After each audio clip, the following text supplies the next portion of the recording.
Round 14, the Italian Grand Prix. A good race with some good drama and a very popular winner. But there was one moment that we should look straight at because it could have been a bit different. So Leclerc has pitted onto a set of hard tyres, Hamilton's on a set of medium tyres, and Hamilton's really quick. The Mercedes all over the back of Charles Leclerc, and lap 23 it really comes to a head. So they go around Nico Hülkenberg, which actually allows Hamilton just to be a bit closer this time because Leclerc's compromised at Parabolica. This is the chance that Hamilton really needs. And Leclerc absolutely knows it. He knows that Hamilton's there, goes straight to the inside line on the entry to the second chicane. But then clearly comes across and Hamilton goes on the grass, is forced to cut the corner, and Leclerc keeps the lead. Now, firstly, I'm amazed he didn't get a penalty. I don't know how he got away with this one, really. He got a warning flag. That's a slap on the wrist. That's not really any sort of consequence for Charles Leclerc. And quite simply, he's forced Hamilton off the track. If we go on board with Hamilton all the way through, you can see he's got a great slipstream from Leclerc. Leclerc covers the inside for the second chicane. Hamilton goes to the outside. They're pretty much neck and neck, side by side, and you've got to leave racing room. That's the number one rule. In the braking area, you basically choose your line. And Leclerc decides to come across quite aggressively and too aggressively, and clearly Hamilton's very close to touching Leclerc on one side. The other side, he drops the right-hand tyres onto the grass, no grip, and off he goes straight on. No way to make the corner. The obvious comparison here is to Max Verstappen last year. First corner rather than the second chicane. No difference really in that though. It's a big braking zone into a tight chicane.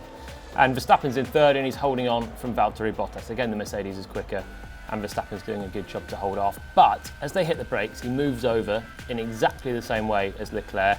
And here there's a little bit of contact and Bottas is sent into a big oversteer and through the runoff area. 5-second penalty for Max Verstappen this time last year, and it cost him a podium. Very similar incident. If anything, I'd say Bottas has slightly more space that he can move into on the left-hand side. His green painted tarmac, technically that's not the track, but it at least gives him a chance. But Bottas holds his ground and there's contact. If Hamilton had held his ground, there's contact. It's exactly the same incident, only Verstappen got penalised and Leclerc didn't. Now, a lot of people would say this is hard racing, this is what racing's all about, and in fact, one of the hardest races over the years was Michael Schumacher. Rightly or wrongly, he was sometimes right on the brink of the rules, but he had a big moment with Lewis Hamilton back in 2011, exactly the same way. And Schumacher then did exactly the same as Charles Leclerc, covered the inside. Hamilton, in his McLaren back then, goes for the outside. Schumacher comes across, but crucially, it gives Hamilton the space on the way into the corner. Now that's what racing should be, because then they can go through the corner and they're still fighting on the way out. Schumacher again covers the inside, nowhere for Hamilton to go, and it's brilliant racing. Charles Leclerc not really fair with what he did, and he's pushed Hamilton off. The FIA have acknowledged that he shouldn't have done that. Michael Massey, the race director, explained afterwards that they've introduced the warning flag. Black and white flag, no action at the moment. Which means that they've kind of acknowledged that Leclerc was in the wrong here, but they've let him get away with it once in the let them race philosophy. The other thing he said was contact was the reason that Verstappen got the penalty last year and Leclerc didn't get the penalty this year. He said if Hamilton had hit Leclerc, probably it would have been a penalty. Having contact is purely, it's not happened because Hamilton's avoided it, and now he's getting punished for avoiding a collision that Leclerc's basically put him in. But either way, it allowed Charles Leclerc to remain in the lead and kept a lot of Italian fans happy at this point. But the next moment was on lap 36. So Hamilton's still charging and he was putting Charles Leclerc under huge pressure. And I have to say, Leclerc through the Grand Prix did brilliantly to soak this up generally. He was super aggressive, I think too aggressive with his defence, but his drive nonetheless was absolutely top class. But he does make a mistake. Lap 36 and he has a lock up the left front just on the way into the corner and he has to cut the corner. So this is take two for Hamilton. Now he's even closer through Curva Grande. Leclerc then, if I pause there, he's right on the inside of Curva Grande. So Hamilton has to go towards the outside, and then Hamilton goes to the outside. Suddenly, Leclerc sees him coming, the big silver flash in his mirrors, and he jinks just to the left to stop Hamilton going for the outside of Curva Grande, which would be the inside of the second chicane. And Hamilton has to blend out of the throttle really close to touching. And then Leclerc moves back to the right-hand side to take his racing line. And to be fair, now Hamilton's not there because he's had to back off. Now, this one is dubious. Firstly, cutting the corner, that's fine for me. He's made a mistake, he's cut the corner, and he's rejoined safely without gaining an advantage. That's clear, that's fine. In Curva Grande though, it's really, really tight. He jinked last moment, and I think he kind of needed to choose his line a little bit earlier. The only thing with that corner is it's flat out, but because it's not a straight, it's a sort of curved straight, there's more blurred lines in terms of what someone's normal line is. Is that the normal line to move out to the outside? It's not quite as obvious as if he was on the right-hand side of the track and just moved to the left on a conventional straight. So in isolation, I would say this one was fine, but he already had a black and white warning flag.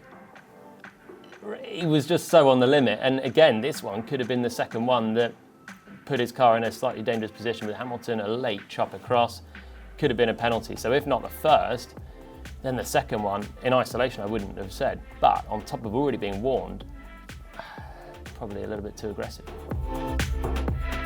So the Italian fans were delighted because their only real remaining car had won the Grand Prix, and that was the case because Sebastian Vettel had a spin on lap 6 at a Ascari corner, and it was a simple error really for Vettel. Coming into the corner and not really on the curb. The car looked to just break away slightly before the curb. He was running well but had a big oversteer at Ascari, the left-hander, and lost the car. So big unforced error from Vettel, a man that's under pressure with, of course, Leclerc's emergence as the main threat in the Ferrari right now. Then what he did next was a bit crazy. If we take it slowly, this one, we can see Vettel, he's rolling back onto the grass and immediately the wheels start spinning.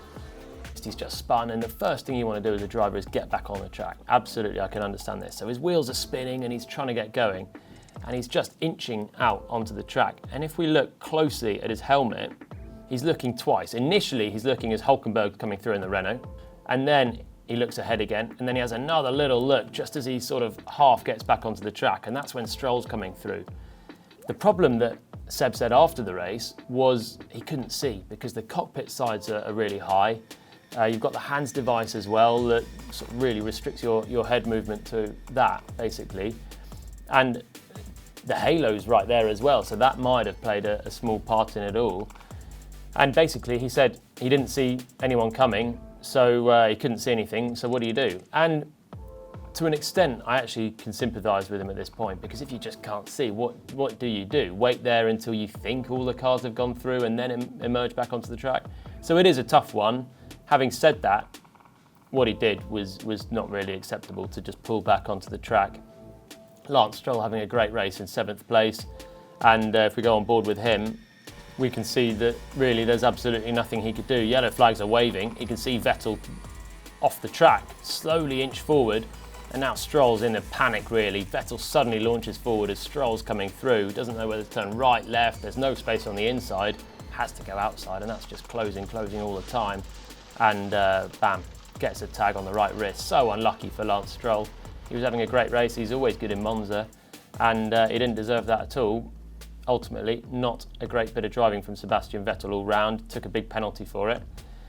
But Stroll did the same thing. You feel sorry for him until literally seconds later he does exactly the same thing. Again, he's looking right, trying to see the traffic coming. And then what I think Stroll does, I think he's trying to actually boot it full right foot on the throttle and try and do a spin turn, but he doesn't get it right and he just understeers straight into the path of Pierre Gasly, who avoids him. And Gasly, if we go on board with him, Gasly has exactly the same situation as Lance Stroll, doesn't know whether to go inside or outside. There's no space really on the inside, so he has to just commit outside, and then he's just inches from the barrier, having run through the gravel, and he could have been out there on the spot. In reality, he pretty much was out on the spot because he lost a load of places, probably didn't do his car any good to go through the gravel as well. So Stroll got a lesser penalty than Vettel. Now I thought initially that would be because where Stroll was actually spun was half on the track and Vettel was completely off the track. So Vettel sort of had a full rejoin across the width of the track, and Stroll was sort of already right near the racing line, so you kind of got more of an excuse to move quicker. Actually, that was because he didn't touch Pierre Gasly, and Vettel did touch Lance Stroll. So again, slightly surprised with the reasoning, because Gasly only didn't get touched because he went straight off through the gravel and nearly put himself in the wall. But either way, they both got big penalties. Ultimately, it's dangerous driving. You can't come across broadside onto a fast chicane where there's really only one line normally anyway. So not great driving from both, and they lost out on what would have been some points. Sebastian Vettel then effectively out of the race, and that paved the way for two Renaults to have a brilliant drive up in 4th and 5th. Carlos Sainz was looking good, and Alex Albon, who started a bit further down after the qualifying mess, was trying to make his way through as well. And they had a brilliant tussle through a couple of corners, and it ended in tears. It started with a delicious move from Albon on the inside, so close to hitting Carlos Sainz. There was just about a gap, but it was a great move late on the brakes. But Sainz came back through, and they were side by side into Lesmo 1. This is an old school overtake, and I absolutely love it. If there's a gap for him to go to, he looks to go to the outside. Sainz is hovering in the middle. He knows that Albon's lurking in a Red Bull, but Sainz is clever here. He then goes wide and gets the exit and does brilliantly to come back himself. And now Albon should be not trying to hang it around the outside of Lesmo 1. It's not the sort of place you can go two abreast, really, particularly when you've only got half an overlap as well. Sainz is clearly ahead. Albon carried on, and he got himself some points, partly helped to a bit of a dubious overtake on Kevin Magnussen. Through Curva Grande up to the second chicane. Again, Albon struggling a bit with straight line speed, but he's got a great run on Magnussen this time, and he's actually quite well ahead coming into the corner. If I pause it there, on board with Magnussen, you can see that Albon is quite well ahead. Now, we go back to Albon's camera. Basically, there's nowhere for him to go. Magnussen's gone in so deep on the brakes. Ultimately, Albon's only got one thing to do, cut the corner, straight through, takes the place. I think we all knew that was going to be a 5-second penalty coming. I certainly knew that there was going to be a 5-second penalty coming, because I've been in exactly that situation before. A couple of years ago, 2017, and good old excuse to bring this one up. Myself, Fernando Alonso. What Palmer is doing? He needs to give me back the position. Cut the chicane. I was stuck behind Alonso and went for a move, went to the outside, and again, Alonso, back in the McLaren Honda days, really slow on the straight, and I was quite well ahead before the corner, but he absolutely larged it in on the inside, never one to give up a place too easy. And again, I had absolutely nowhere to go apart from cut the corner, but actually I came on side by side, but slightly behind Fernando, so I actually thought potentially I might get away with that. I was slightly ahead coming in side by side, slightly behind coming out side by side. I had no other choice but to cut the corner. I thought I might get away with it, took the place at Lesmo 1, ended up taking a 5-second penalty. Palmer has a 5-second penalty. 5 seconds, it's a joke! A joke! Quite frankly, I didn't care. I was more than 5 seconds ahead of him by that time, and Albon was 13 seconds ahead of Kevin Magnussen by the time that Magnussen pitted as well, so all worked out fine for him. There was a lot of drama on the Sunday. There was a few more other moments as well, but one of the key talking points and moments of drama came on Saturday, the end of qualifying, and one of the weirdest qualifyings that I can remember, really. This all came about because slipstreaming around Monza is crucial, and now, particularly this year, the cars have got bigger front wings, bigger rear wings, and that means they've got a lot more drag, meaning the slipstream effect is a lot more. It's up to about half a second if you get it right. That's huge. Around a track with basically 6 proper corners, 2 chicanes, 2 Lesmos, Ascari and Parabolica. Straight lines are crucial around Monza, so no one wanted to be just sacrificing half a second being that first car. And the one that was first one out was Nico Hülkenberg, who knew he didn't want to be there as well, so he tried to get everyone out the pits and then went straight on, knowing exactly probably what he was doing, and he thought Lance Stroll would then take the baton on and be that first driver, but Stroll had better ideas as well. Then Sainz had better ideas, Leclerc thought better as well, and we had this ridiculous situation where only Carlos Sainz and Charles Leclerc managed to get laps in, because it was the slowest outlap of all time up until Curva Grande, and then a flat out outlap when suddenly all drivers realised that they were going to miss the cut for Q3. So to be honest, it was quite entertaining. It was drama. It's the regulations that mean that the drivers are all looking for the slipstream. It's not really a problem that F1 have. It's just the teams and drivers have worked out that that's the quickest way to do qualifying. Ultimately, they all got it wrong, because only 2 drivers managed to have a final go at qualifying, and one of them was the provisional pole man as well. So back at Monza, if we had the qualifying session again, would it be the same? Maybe, but I bet everyone would learn and they'd do things slightly differently. So one of those ones, bit crazy, everyone looking a bit silly at the end of it, but ultimately Charles Leclerc didn't mind because it gave him pole position. Need to push now. Yeah, tell him to come in front then. Actually, there was a bit of friction as well because Sebastian Vettel was upset in his Ferrari afterwards because he thought Leclerc should have been the one to tow everyone round, as Vettel had done the lap before. Vettel only missed pole by a tenth and a half.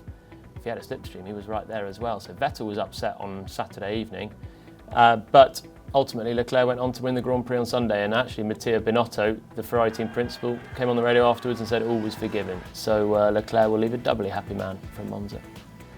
So Leclerc, the first Ferrari man to win at Monza since 2010, Fernando Alonso, 2 in a row for him. He is looking really good right now. Ferrari, since the summer break, have hit back hard. Next up, Singapore. Can they keep the momentum up? But I can guarantee Red Bull will be in the mix as well. So hopefully we'll get a 3-car race and another cracker.